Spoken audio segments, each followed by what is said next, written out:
அருமை தமிழர்களே, சிவகுமாரின் அன்பான வணக்கங்கள். தமிழில் நெகிழ்வு அப்படின்னு ஒரு வார்த்தை உண்டு. மனசு அப்படியே நெகிழ்ந்து போச்சுங்க, நெகிழ்ச்சி ஆகிவிட்டது அப்படின்னா உள்ளம் குழைவது, உருகுவது, இதெல்லாம் சொல்கிற வார்த்தை நெகிழ்ச்சி அப்படிங்கிறது. பள்ளிக்கூடத்தில் படிக்கிறப்போ ஒரு தடவை நான் நிகழ்ச்சி அப்படின்னு எழுதுறதுக்காக பதிலாக நெகிழ்ச்சி அப்படின்னு எழுதிட்டேன். எங்கள் தமிழ் ஆசிரியர் அந்த நிகழ்ச்சின்னு எழுதுறதுக்கு பதிலாக நெகிழ்ச்சின்னு நான் எழுதியிருந்தது அப்படியே சுழித்து அதுக்கு 0 அப்படின்னு போட்டிருந்தார். எனக்கு வர வேண்டிய மார்க்கை குறைச்சிட்டார். நான் அவர்கிட்டக்க போய், சார் நான் நிகழ்ச்சின்னு எழுதுறத நெகிழ்ச்சின்னு எழுதிட்டேன், தப்பு தான், கொஞ்சம் மார்க் போட்டால் ரொம்ப மகிழ்ச்சியாக இருக்கும் சார் அப்படின்னு. அவருக்கு அந்த அடுக்கு மொழியில் அது சொன்னது அவருக்கு ரொம்ப பிடிச்சி போச்சு. சிரிச்சிட்டு, இப்போ நீ சொன்ன பாரு, இந்த சொன்னதை கேட்டு எனக்கு ரொம்ப மகிழ்ச்சி, அதனால் உனக்கு நான் இந்த மதிப்பெண் தரேன், ஆனால் இந்த எழுத்து பிழை வராமல் பார்த்துக்க அப்படின்னு அவர் சொன்ன அந்த நிகழ்ச்சி எனக்கு இன்னும் நினைவில் இருக்கிறது. இது நெகிழ்ச்சி தரக்கூடிய ஒன்று. ஆனால் தமிழில் நெகிழி அப்படின்னு இன்னொன்று வந்திருக்குது. அது அண்மை காலத்தில் ரொம்ப பிரபலமான ஒன்று. எனது நெகிழி அப்படின்னா இந்த பிளாஸ்டிக் அப்படின்னு சொல்கிறோமே, இதைத்தான் தமிழில் நெகிழி அப்படின்னு சொல்லுவது நம்முடைய புழக்கத்திற்கு வந்திருக்கிற ஒன்று.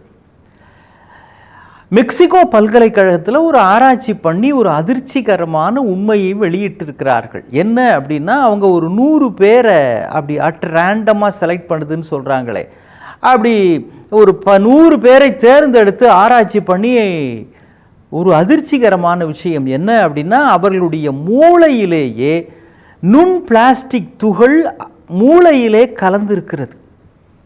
நம்ம சாப்பிடுகிற உணவு இருக்குது பாருங்க, இது வெறும் பசிக்காக மட்டும் இல்லைங்க, உடல் ஆரோக்கியத்துக்காக மட்டும் இல்லைங்க. மூளையில் போய் எப்படி நுண் பிளாஸ்டிக் துகள் படுகிறது, இதுக்கு நானோ பிளாஸ்டிக் துகள் அப்படின்னே அவங்க பேர் வைக்கிறாங்க. 0.5 மில்லிமீட்டருக்கும் குறைவாக அது இருக்கிற பொழுது அது மைக்ரோ பிளாஸ்டிக் அப்படின்னு மாறிவிடுகிறது. அந்த பெயரை வைத்தவரே ரிச் தாம்சன் அப்படிங்கிற ஒரு அறிவியலாளர் தான். அவர் இந்த பிளாஸ்டிக் டெக்னாலஜியில் ஆராய்ச்சி செய்கிறவர். அவர் இந்த பேர் உண்மையை வெளியிட்டிருக்கிறார். அதிர்ச்சிகரமான விஷயம், அந்த 12 பேருக்கு மூளையிலே போய் இந்த நுண் பிளாஸ்டிக் துகள் படிஞ்சிருக்குது. எப்படி? நம்ம சாப்பிட்ற சாப்பாடு வழியாக, காய்கறிகள் வழியாக, அப்புறம் மாமிசம், இறைச்சி இது சாப்பிடுகிறார்களே அதன் வழியாக கலந்திருக்கிறது. அது மட்டும் இல்லை, நாம் அன்றாடம் பயன்படுத்துகிற பொருட்களும் இதற்கு முக்கிய காரணம் அப்படின்றாங்க. நம்ம இப்போல்லாம் டீ பேக்ஸ் அப்படின்னு சொல்கிறோம் இல்லைங்களா, முதலாம் டீ தூள் வடிகட்டி சாப்பிட்றது அப்படிங்கிறது, அப்படியே தயவு செஞ்சு சாப்பிடுங்க அப்படின்னு அந்த அறிவியலாளர்கள் நமக்கு சொல்கிறாங்க. ஏன்னா இந்த வெந்நீரில் டீ பேக்ஸை போட்டு டிப் டிப் டிப்புன்னு நீங்கள் டிப் பண்ணி எடுத்த உடனே அந்த தேநீர் அதில் அப்படியே கலந்து விடுகிறது. ஆனால் கொதிக்கிற வெந்நீரில் அந்த டீ பேக்கை போடுகிற பொழுது நூற்றுக்கணக்கான மைக்ரோ பிளாஸ்டிக் அதிலிருந்து உருவாகிறது. இப்போ அதெல்லாம் அப்படியே டீயோடு சேர்ந்து இந்த பிளாஸ்டிக்கும் நமக்கு உள்ளே போய் குடல் அதை உறிஞ்சி கொள்ளுகின்றன. நம்ம பிள்ளைங்களுக்கெல்லாம் மதிய உணவு இருக்குதே, லஞ்சு பாக்ஸ், ஸ்நாக்ஸ் பாக்ஸ் அப்படின்லாம் வச்சு நம்ம தாய்மார்கள் தராங்க பாருங்கள். இதை பிளாஸ்டிக் டப்பாவில் தயவு செஞ்சு தராதீங்க அப்படின்னு நான் கேட்டுக்கொள்கிறார்கள். ஏன்? அதில் இருக்கின்ற அந்த சுட சுட சுட நீங்கள் சாம்பார் இல்லை ரசம் குழம்பு ஏதாவது ஒன்று அப்படி பிசைஞ்சு அந்த குழந்தைக்கு மதிய உணவுக்குன்னு தருகிற பொழுது இந்த சூடு அந்த பிளாஸ்டிக் பாத்திரத்தில் இருக்கின்ற அதையும் சேர்த்து கொள்ளுகின்றன. அது வயிற்றுக்குள்ளே போகுது.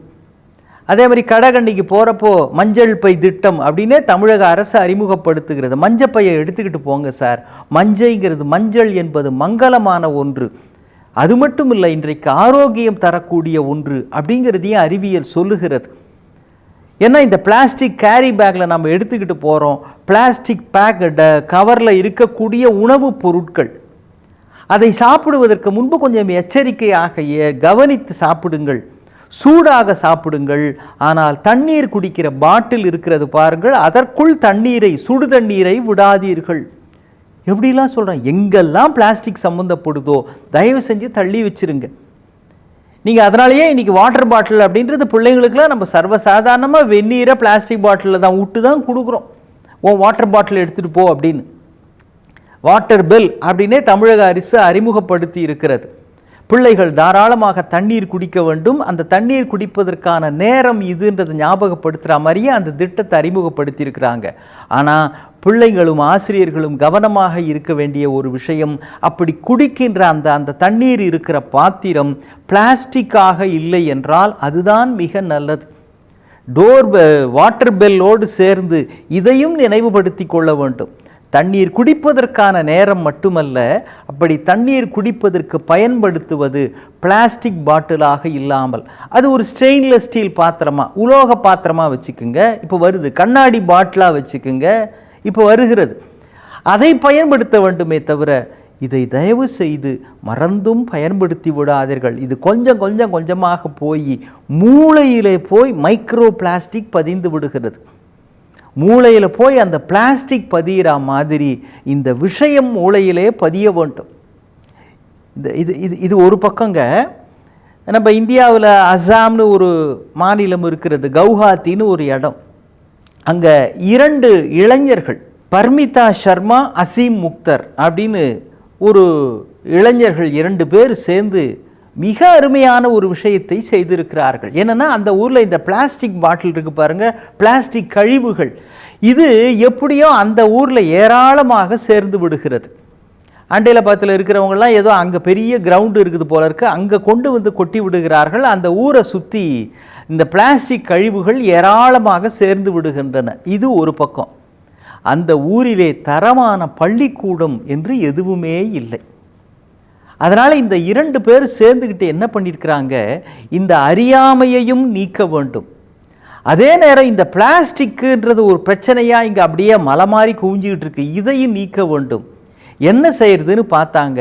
ஒரு எளிமையான பள்ளிக்கூடம் ஒன்றை தொடங்கி இருக்கிறார்கள், அக்ஷர் ஃபவுண்டேஷன் அப்படிங்கிற பேரில். அந்த பள்ளிக்கூடத்துக்கு டியூஷன் ஃபீஸே கிடையாதுங்க. எது தெரியுங்களா டியூஷன் ஃபீஸு? வாரம் 25 பிளாஸ்டிக் பாட்டில், தூக்கி போடப்பட்ட பிளாஸ்டிக் கழிவுகள், அதிலிருந்து 25 பிளாஸ்டிக் பாட்டில், பிளாஸ்டிக் பொருட்கள், இதை கொண்டு வந்து வாரம் டியூஷன் ஃபீஸாக இதை தான் கொடுக்கணும். அந்த பிளாஸ்டிக் பாட்டிலை ரீசைக்கிளிங் செய்கிறாங்க அந்த இடத்துல. அது ரீசைக்கிள் செய்து அதை செங்கல்கள் செய்வதற்கு, அப்புறம் சாலைகள் போடுவதற்கு, அப்புறம் கழிவறைகள் கட்டுவதற்கு, இதற்கெல்லாம் அதை பயன்படுத்துகிறார்கள். காலப்போக்கில் என்ன ஆகிப்போச்சு, அந்த பகுதியிலே அறிவு கல்வி என்பது அதிகமாக வளர்ந்து விட்டது. அங்கே சேர்ந்து கொண்டிருந்த பிளாஸ்டிக் கழிவுகள் குறைந்து விட்டது. நாம் நினைத்தால் பிளாஸ்டிக்கை முற்றிலுமாக நீக்கலாம், அதே நேரம் அறிவு வளர்ச்சி அடைவதற்கும் பயன்படுத்தலாம் என்பதற்கு முன் உதாரணமாக அந்த 2 இளைஞர்களும் திகழ்கிறார்கள். எப்படியோ மூளையில் பிளாஸ்டிக், மைக்ரோ பிளாஸ்டிக் பதிவது மாதிரி இந்த தகவலையும் நம்முடைய சன்லைஃப் நேயர்கள் பதித்து கொள்ள வேண்டும். ஒரு மாற்றம் வருவதற்கு நம்மாலான முயற்சியை நாமும் எடுக்க வேண்டும். சுற்றுச்சூழல் என்பது மிக முக்கியமானது. இது மிகவும் ஆபத்தாக கெடுத்து கொண்டிருக்கிறது. விழித்து கொள்வோம், நம்மாலான பங்களிப்பை செய்வோம். தமிழக அரசு கொண்டு வந்திருக்கிற மஞ்சள் பை என்கிற திட்டம் இருக்கிறதே, இனிமேல் கடைக்கு போனால் கை நிறைய அந்த மங்களத்தை சுமந்து கொண்டு செல்வோம். வாழ்விலும் மங்களம் நிரம்பும். மீண்டும் சந்திப்போம். வணக்கம்.